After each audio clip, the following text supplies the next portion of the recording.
Hi, this is Sean, Hi, this is Isaac. and this channel's called Wolf Dog Moon. And today we're going to do a wrestling discussion, and we're going to use these wrestling figures, these action figures from Mattel, in order to stand in for the wrestlers and for the discussion. So if you've seen our previous videos, our Wrestling Versus series, it's going to be similar to that, but different in a way, where with this we're going to do a topic which is the problems with the Attitude Era, and also in comparison to the WCW Nitro and what they were producing at that time. So if you like this kind of content and these kind of discussions, smash that like button, subscribe to our channel, ring the bell for more so you can get notified so you don't miss out on our next video. Comment down below, let us know what you think. Let's get a discussion going and share with your friends. Alright, let's get into this. So right away, just to make it clear, the premise of this video is to discuss the problems with the Attitude Era, and also how the Attitude Era is now part of the wrestling landscape and how it affects wrestling today, and many of the problems that have resulted from that era of wrestling. And then we're going to compare that to the WCW and what they were doing. So this is going to be a discussion about not only that era, but some of our thoughts on the current product in terms of WWE, and then we might also mention some of these new promotions such as AEW, and then of course you have Impact Wrestling, and then there's a bunch of others. So let's get into this. You look like you want to say something, Isaac. Well, for some people, they act, or some wrestling fans, they act like this is the best era in wrestling. You mean the Attitude Era? Yeah, and act like it's this revered era or something like that. Well, back then there was, and just to recap, we don't want this video to be too long, so we're gonna kind of talk briefly about certain things, such as everyone knows for the most part, and if you don't, we're just gonna let you know that back then you had Raw, Monday Night Raw, going head to head with Nitro on WCW. And what ended up happening is Hulk Hogan went to the WCW, in addition to some of the wrestlers, like you had Scott Hall, who was Razor Ramon, and you had Kevin Nash, who was the Big Daddy Cool in the WWF at the time. They were still the World Wrestling Federation. And so in addition to that, you end up having Macho Man Randy Savage going to WCW. And WCW already had Ric Flair. They already had the Steiner brothers. They already had Sting. They have everybody at this point, for all intents and purposes. Okay, the WWF, what they're left with is guys that aren't known entities, or they're people like Shawn Michaels, who was primarily in a tag team in the Rockers. You still have the Undertaker, and then you have some of the newer young talent that was coming in. So essentially, right then and there, in my opinion, they're overmatched. There's really nothing. Okay, if you're Vince McMahon and you're staring down the barrel of all those wrestlers I listed, Hulk Hogan, Sting, Ric Flair, all these wrestlers, what are you gonna do? You're up against it. And not only that, this is what you do. You're a wrestling business, and then you're going against Ted Turner and his manifestation of for the Nitro in WCW. So knowing all that as a backdrop, you can see what happens in the Attitude Era is that you end up with all these characters. Essentially, I look at it almost like the inmates were running the asylum. You just have chaos and anarchy. You have all these characters, bombastic characters such as we show in this Triple H. You have Shawn Michaels, the Heartbreak Kid. You have The Rock. They're getting over because they're so over the top and they're cussing a little bit or doing vulgar stuff. They're they're super obnoxious. They're pretty much all acting like heels. And you can see on the left we have a bunch of the most well-known wrestlers that were in that era. They're all wearing black, red, and white. Gone is the different characters and different character archetypes that you need to fill out a promotion and to make it so that the fans have different types of people to root for and get behind. But you can see they're all thugs in a way. Even The Undertaker looks like a thug. He looks like a biker guy. And that's what it's kind of devolves into this. They're constantly trying to one-up each other.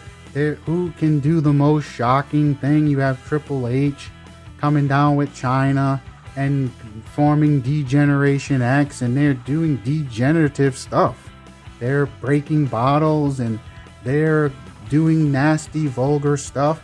And I think even in the current season or whatever of WWE today, just recently those guys were in the ring and they're still doing their shtick. And the problem with that is you get a one-dimensional promotion. Now, you have Stone. You can jump in, Isaac, at any point.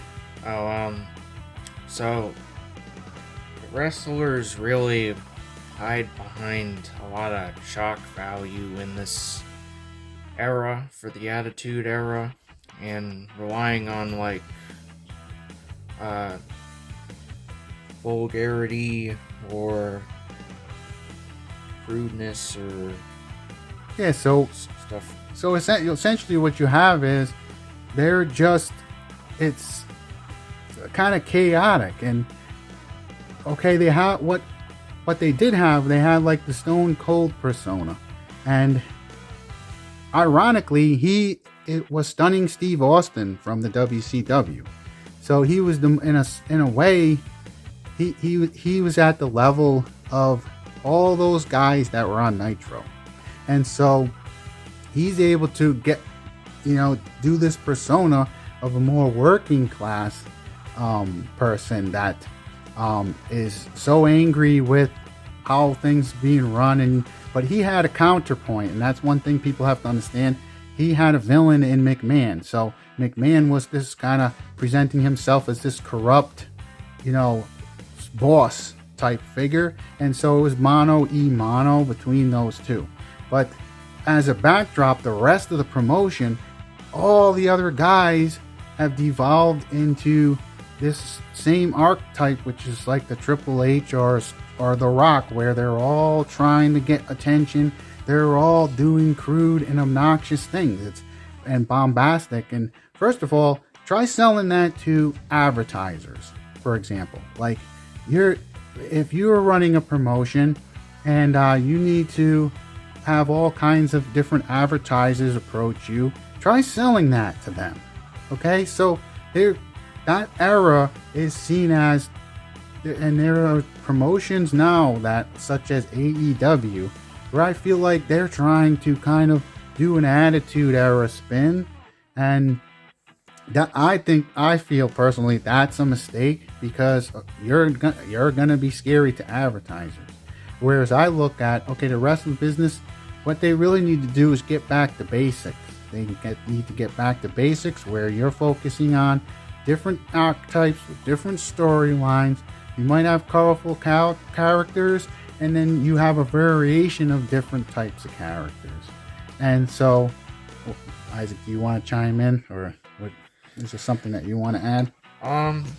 Well, I'd say besides like the 10 at most standout wrestlers in this era, there's a ton of like goofy characters from the Attitude Era that are cringy and bad that people don't want to bring up nowadays, like Val Venus, for example, and characters like what that. you had was, like I said before, you end up with it's like the inmates are running the asylum, and you, as a promotion, you want there to be this sense that, okay, there is a commissioner, for example, and the referees are legitimate. Everything's legitimate in the sense that, like, okay, these are contests where there's rules to follow, and there's a logic to how things happen.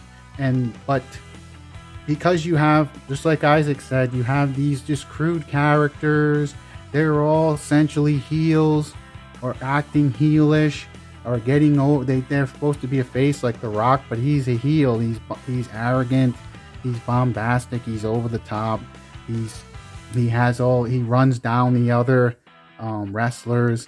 That kind of thing. It ended up being all the wrestlers. Like, so you have even the lower card and mid card guys. They're all this. I remember back in for example, in the 80s and a little bit into the 90s in the World Wrestling Federation, yeah, you had the Nasty Boys, for example, but every wrestler wasn't the Nasty Boys. That's what made the Nasty Boys distinguished and distinctive. But then you have all the wrestlers acting like essentially the Nasty Boys, and they're supposed to be faces, and you're supposed to get behind them, but it just looked like chaos to me. And at that time, I was watching WCW. It was more adult. It was less over the top. Okay, you have this awesome NWO faction that comes in, and they're taking over and causing all the chaos. But then you, as a counterpoint, for example, you had another wrestler to stand up to them, and that was Sting. So Sting was the counterpoint to what they were doing and how it was wrong. And he was going to take them apart and take them down. But essentially what happens is, and Myra just lets you know what she thinks. Sting, hold on one second, I'm going to pause this. Alright, so just had to put Myra in the crate. She was acting like a bozo. And so, getting back to what I was saying about Sting was like the counterpoint to what was happening with the NWO. But the problem was, he was all by himself fighting this and waging this war by himself against this dark force that had come into the company. Now, Isaac, you wanted to jump in right here? Kind of view Sting as kind of like Batman in a way, for going serious against the villains and stuff. Yeah, that definitely makes sense. It's kind of like he had to, face the dark side within himself, just like Batman does. Batman is very much, he has to find the will and the courage and that dark side to take on these psychopathic and these crazy villains like the Joker and the Penguin and all these type guys. So in WCW, the narratives made sense.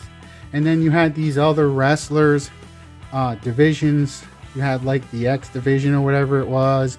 And so like you had like a cruiserweight, you had Dean Malenko, and you had Eddie Guerrero.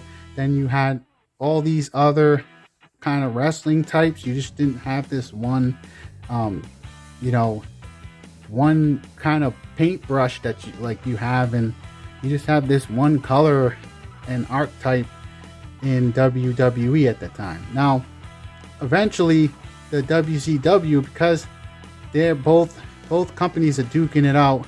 You know what you see with the NWO and all that, it starts to get, they start to ride that too much and too long, and it starts to devolve a little bit, where the NWO is splitting into factions, and so they started to kind of head down the path that WWE was already stuck in. But WWE was able to hang in there with this kind of obnoxious and shocking shock values, which is what they were doing. So it was kind of like shock TV in a way, like Jerry Springer or one of those things. And it got people all excited about and following it, and they might have even pulled, they pulled some big ratings and stuff. And they had Mike Tyson come in, and they had big names like that, but it was a lot of shock value.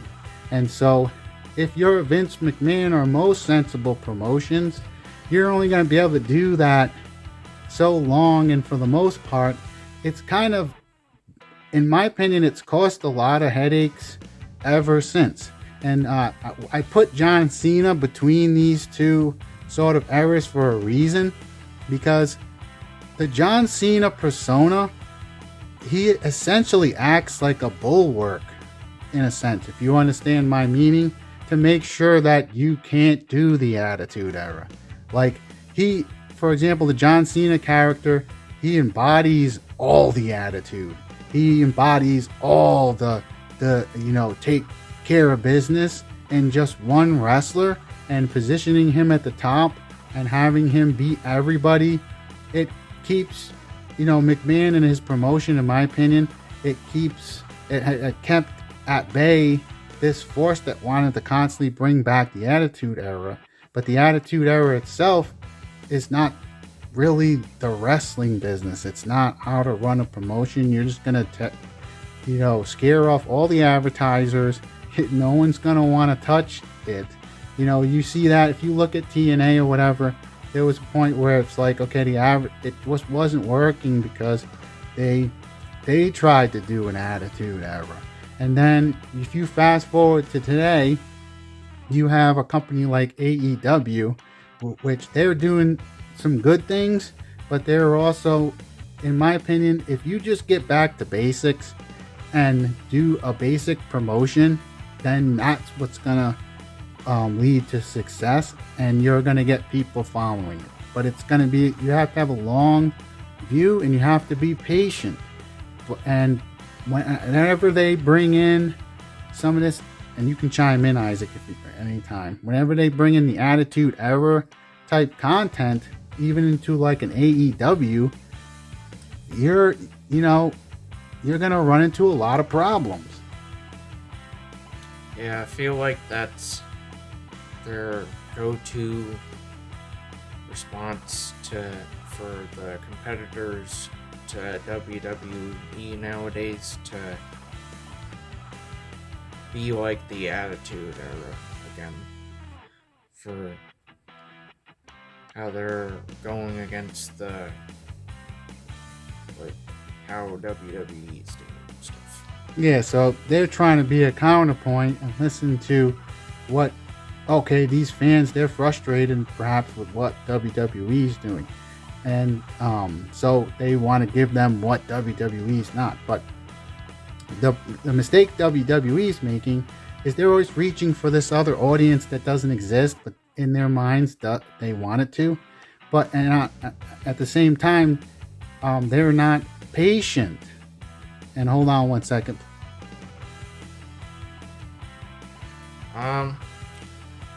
One thing or something else about the Attitude Era is behind the shock value and all that for the promos that people mostly think of from the Attitude Era.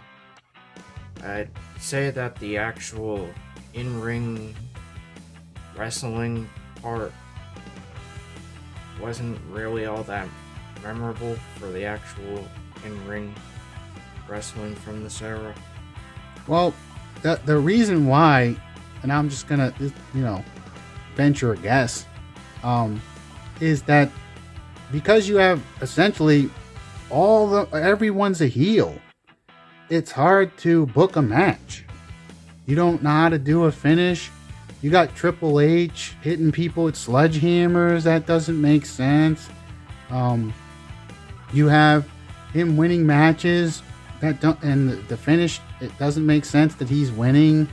So you had all that kind of stuff too. So you have all the inmates are running the asylum. You know, Vince McMahon is an in-ring character going against Stone Cold. So he's part of the chaos essentially. And so, and then getting back, for example, to Cena, you're only going to get so many ratings out of Cena because he's like a dam trying to hold back this force that wants the show to be the Attitude Era. But the real solution is not Cena. It's to get back to basics. You do the basics right, and you have to have not only a long view, you have to have a lot of patience, and you're going to have to hang in there making the right calls consistently. And then you're going to draw the fans because they're not going to, fans aren't going to hang around when you're subverting their expectations in a negative way. And if you're looking for a negative response to what you're programming, and by subverting their expectations, for example, they're not going to want to stick around. No one's going to want to stick around. If you order a pizza and they give you a taco and tell you that tacos are good, here you go, but you ordered a pizza, okay, you could eat that taco and it could be the best taco ever, but you still subverted their expectations in a negative way. They didn't ask for a taco, they asked for a pizza. And I know that's silly, but I'm trying to make it silly so that it's straightforward in terms of how this stuff should be approached. Now, WCW did it better. They still had colorful characters. They had other kinds of wrestlers and storylines in addition to, okay, you have this NWO Invasion storyline. But if you fast forward today, like my son and I were watching AEW Dark, it's called. And, all the wrestlers look like they're goth, people like out of the Attitude Era. They're all wearing black. They're all look like dark vampire type type archetypes. So it's one of those things where, okay, the Attitude Era is so revered, and also they might have pulled these ratings, but they were shock ratings. You have to understand that it was shock value, and shock is scary to, for example, advertisers. Or, you're putting it in you have to put it in a family friendly hour. So it's going to be shocking, and they were unpredictable. And there was an organic quality that was good, but that these guys got over because they were being organic. Remember, the inmates were running the asylum, and so you have all these different characters coming up with their own stuff, which is good. But for example, you can do that without everyone being a heel. Okay, so does that make sense, Isaac? So you can do that and have people being organic because it worked in the 80s. You got the 80s, you have Macho Man Randy Savage, you have the $1 Million Man, you have the Junkyard Dog, you have Rowdy Piper, you have all these, Jake the Snake Roberts, you have all these different type of characters. They're all awesome in different ways, and so there are other matches worth watching. And so that's what we wanted to make this video about. We wanted to discuss the Attitude Era, and I feel like it has affected the industry as a whole in a negative way, because it's like this shadow that looms large over the wrestling business. And so that you get you end up with characters like Roman Reigns. Okay, the problem with Roman Reigns is he acts like a heel, he looks like a heel, he carries himself like a heel, and they book him like a heel. And so but they want him to be the top guy in the face that you're supposed to root for. It can't be both ways. And that's also the Attitude Era, is fragmented the storyline, like the storytelling ability. It's stunted the what they can do and what they can't do, because they're not getting back to basics. One of the things I would use as an example that where they did get back to basics was NXT, around the time where you had Sami Zayn, Kevin Owens, you had Shinsuke Nakamura, and you had people like that in NXT. That was it looked like it was a small promotion presented sort of as an indie way, but they also did stuff, they booked it the right way. It felt like it had logic and reason, and you could get behind these different characters. They had these awesome women wrestlers, and they were colorful. You had colorful characters like Bayley, and then you had colorful characters like Sasha Banks, and they did these cool tournaments. They did these cruiserweight tournament, and there was a logic to it, and they were pushing certain guys, and they were supposed to be developing characters, but ironically, it felt like, okay, this is good. It makes sense. And so you had these different, some of the wrestlers might not have been ready for prime time, but they were still more believable in a lot of ways than, for example, the Attitude Era guys, where they're all acting like these anarchists, and they're all like Triple H. He doesn't make sense in a lot of ways, for the, like I said earlier, for finishes. And then if you fast forward, like if you watch one of our previous wrestling verses where we had Sting versus Triple H fights him in one of the WrestleManias, I think in 2016, and the finish is all wrong, the match is wonky and weird, it doesn't make sense, and Triple H goes over, and none of it feels right. It feels like a subversion, and subversion is not appropriate. You know what I mean? Especially in that circumstance. So, yeah, Isaac, do you have any final thoughts you'd like to add, or?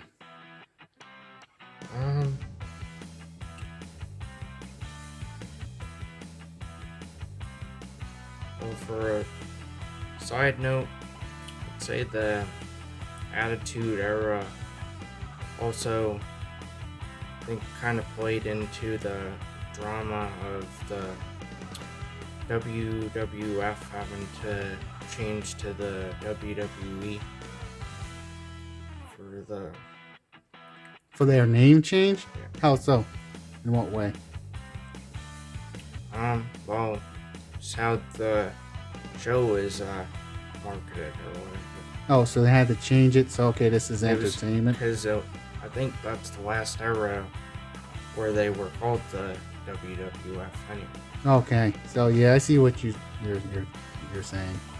Yeah, I mean that's a good point. You know, it's like they had to sell it. Okay, that this is because the way the characters were acting, it was more like Jerry Springer than it was wrestling, and so you had this kind of a clash where if you're trying to sell it to advertisers or whatever, you know, you're gonna try to explain it as entertainment, because it's not, you know, it's, for example, when the guys are coming into the ring and they're spending 15, 20, 30, 40 minutes in the ring talking with a mic about what they're gonna do and not do. When, for example, if you go back to the 80s, Hulk Hogan got his point across in a promo that lasted less than a minute. Or for like Jake the Snake, he got his point across in like 20 seconds in a promo. And same thing with the Randy the Macho Man Savage. Whereas, okay, the Attitude Era, it's almost like every episode's a Jerry Springer show where you're going in the ring and you're trashing the place and talking and running your mouth. That's what a heel would do. but all the guys are doing that. And then when even in the Cena era, and fast forward to today, that's what they do. They're all in the ring, they're talking, and then the next guy comes. So it's a talk show. But people who like wrestling, and when it's called wrestling, want to watch a wrestling program where, of course, it's not just about what happens in the ring, it's the whole presentation. So when you're doing promos, it's not just when you're doing promos, it's how it's at the concept level, how you approach the show, where it's a sport contest. You're acting like, you're selling it constantly, and you're doing these promos and stuff, and you're focused on who moving up the ranks, and I need my title shot because I beat this guy and that guy and the other guy. And it's, no, you don't get your shot until you prove that you can beat so-and-so, rather than focusing on it being like a Jerry Springer episode. And so one of the things that my son and I, when we watched, for example, AEW's Dark, you have the announcers breaking character, where they're saying gimmicks and saying, oh, this is this person's moniker. They said they had a moniker, rather than just telling you. It's like the example I would give you is, instead of saying, okay, look at this guy, Randy the Macho Man Savage, and calling him that, they're saying, okay, this is Randy Savage, and his moniker is he's the Macho Man. We don't need to hear you tell us what a moniker is. I can talk about gimmicks because I'm not the announcer, and I can talk about what's some of the other things they mentioned. Oh, the package, how this person is packaged. Like, that's something an internet fan would say. But it's basic stuff that they shouldn't have to tell you, and you should already know when you're watching a wrestling show.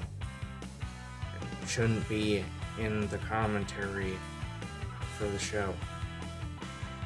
Well, exactly. It's like it should be sold in a way that the announcers don't know what's going to happen, and they are talking and giving you their impressions of these wrestlers from the perspective of the character that they're playing, not that they're outside of like they have a bird's eye view. They're not supposed to know what's going to happen, and they're supposed to react in the moment.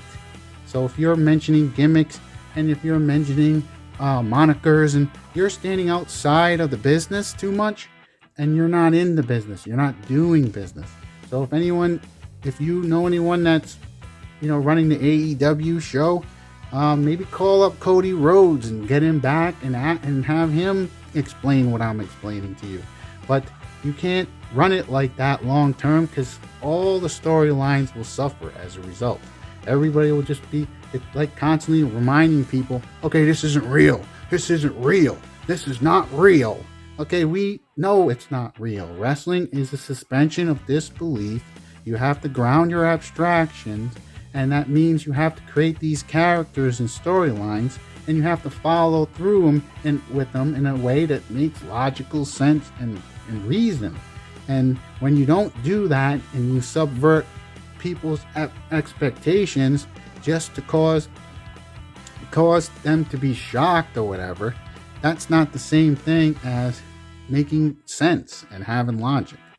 So I think with heading back to our topic here, with the Attitude Era, you have the business just going all, it's like the wheels are coming off, in the sense that, okay, like I said, the inmates are running the asylum, and it's just chaotic. And okay, what is the storyline? Now these guys, they got over in the same way that maybe the kid in school who is disrupting the class, and he's funny and he's making it so the teacher can't get the lesson done, is getting over with the other kids, and he's so cool because he does whatever he wants. But that's a heel in the wrestling business. So is any last thoughts, Isaac? This is sort of pretty getting long in the tooth here. So say some of the problems that the wrestling industry were manifested in the Attitude Era, and that's still have like effect now on the industry. Yeah, it's like a stain that hasn't gone away, and it never will go away. But the way you move forward is getting back to the basics. Okay, I'll use the Roman Reigns character as an example. To me, he's always been a heel, and you're selling him as the guy. Like you should like root for him anyway, but that the rest of the roster and the rest of the logic and reason from a storyline perspective, it suffers as a result. And then I don't watch the current wrestling, but if you look at it just from an outsider's view, okay, he has to have all the titles, for example. Now you have to give him all the titles. You have to put him in a faction. Right away, if you're in a faction, you're a heel. So if he's a heel right now, then that's fine, but now he has all the titles. And now the other guys have to have all the titles. It starts to break the suspension of disbelief. It starts to break your ability to, okay, this is making sense, or try to make sense of it logically. And so you're going to go somewhere else. You're going to go to AEW, or you're going to go to or you're going to just turn off the TV and watch and do something else, or read manga or something where you can get storylines that make sense logically once you establish these different types of characters. It's like, it's fine to give Roman Reigns all the belts, and so you create this monster heel, but the problem is, okay, what's next for him? Is he supposed to be the commissioner too? Is he supposed to, okay, he's going to go to the board meetings and he's going to run WWE? See how silly it starts to get? It appears silly from an outsider's view, and that's not good, because if you're trying to bring other people into this hobby of watching this type of entertainment, because that's what wrestling is, it's been around for hundreds of years. It probably goes back to Rome, where they had these carefully orchestrated wrestling matches. They go back to the carnies and the carnivals and stuff. They've been around, and it will be around because people want to watch this type of entertainment, and it doesn't have to be WWE. They're not the only ones that know how to do it. You just have to know how to create storylines and do it in a basic way, and you have to be patient, because you have to allow the audience to get invested in this story that you're telling, and it can't happen in one night. For example, the guy in the middle here, the Cena character, they rushed every storyline. So a good example, when he faced Bray Wyatt, none of it made sense, because right away he had to win. Cena, he wins the first matchup, and so you can't establish a true storyline. Who are you supposed to root for? And he should be moving on, for example, if you already beat Bray Wyatt, so that you end up with the storyline devolving in that way too. So not to make this too long-winded of a rant or whatever, it's not really a rant. To me, this is kind of objective stuff. If you look at the Attitude Era as a whole, and in terms of the industry as a whole, it's a problematic era, because now it causes headaches. And then you have all these other promotions where they're trying to do a little bit of the Attitude Era. You've seen that in TNA, and it doesn't work. You know what I mean? You're left with kind of the carnage afterwards. Once you do this, you end up with kind of a smoldering wreck. It's kind of like the locusts have come in, and now there's nothing left, and you have to rebuild. And instead of getting back to basics and having heels and faces, for example, If you just get back to basics and have heels and faces and it makes sense and you push the right guys, then the show will make sense and then people will come. People will watch. If you build it, they will come. Anything else you want to add, Isaac? I'd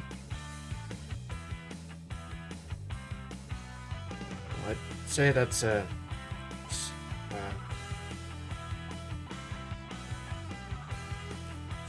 overview on the Attitude Era. That's a good overview. The other thing too is like you see in AEW, they're swearing a little bit, they're cussing, and that's the Attitude Era.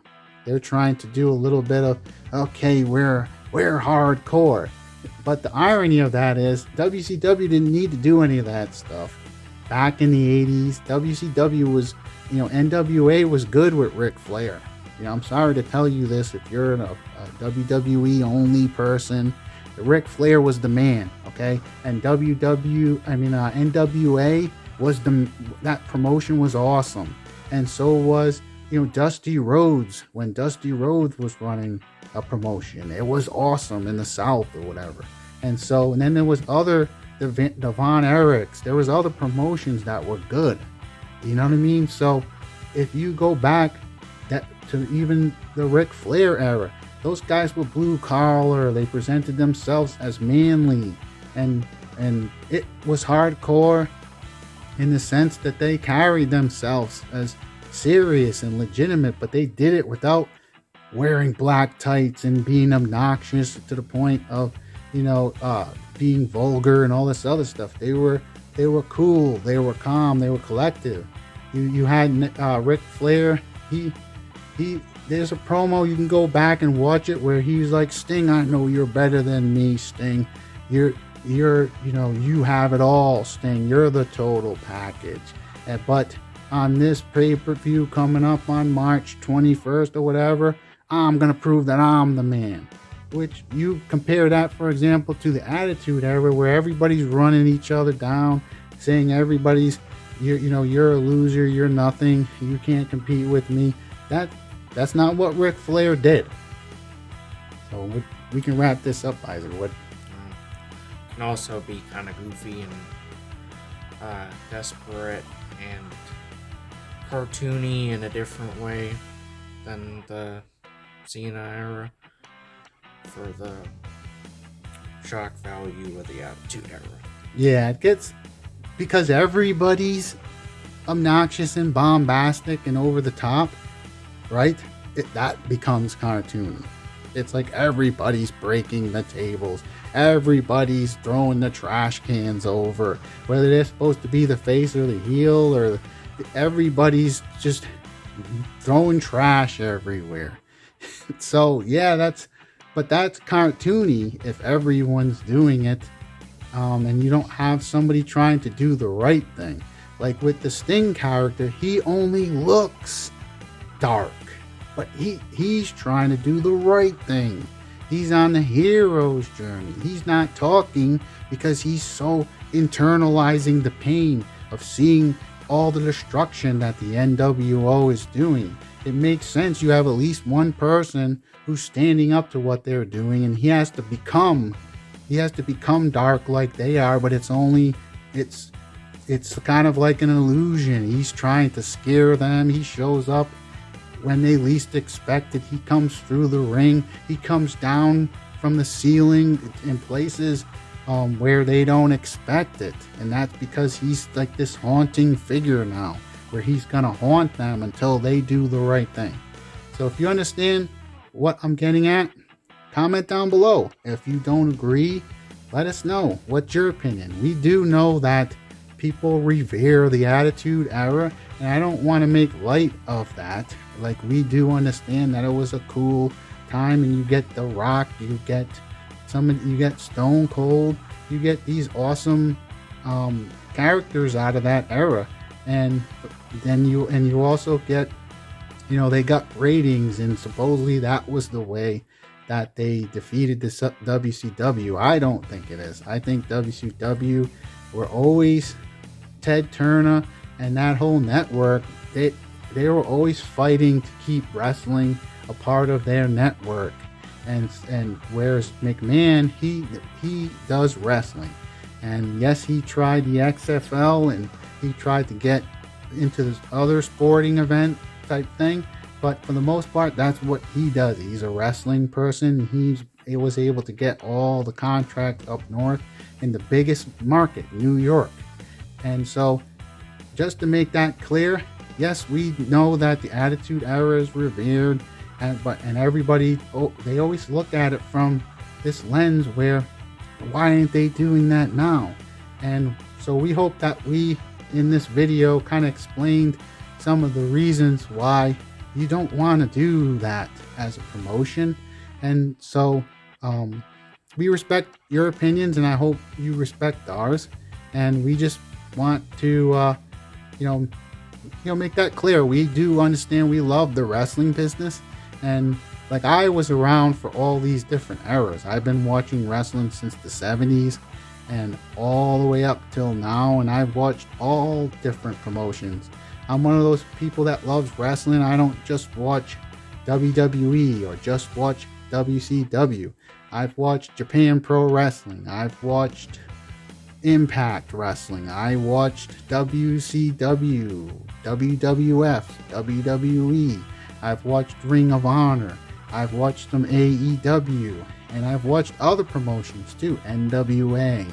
And so I've seen it all and how it can be done. And when it's done right, it works. But it's basic. It's basic stuff. It's good versus evil. It's, you can't have all black type characters. You can't have all anti-heroes. Like what you're seeing on the left side, and even Stone Cold in a way, they're all anti-heroes. They're not, but on the right, like from the John Cena character all the way to the right, those are heroes on the hero's journey. Even Cena, as annoying as he was for his run, his whole thing was, I'm not going to listen to you. This is who I am, and that's how I'm going to be. And he carried himself that way. And they did the Make-A-Wishes, and he's supposed to be the hero. And although Stone Cold, he had that run where everybody was behind him and stuff, and the John 3:16 and all that stuff, so he's the working class hero. But they turned him heel real quick, so he could go against The Rock eventually, or go again, and then he's part of McMahon's faction all of a sudden. So we hope that this video finds you having an amazing day, and we hope that's enlightening a little bit. And if for more content like this and discussions, tune in to our channel and subscribe and all that stuff. And we hope that you have a blessed day. Signing out.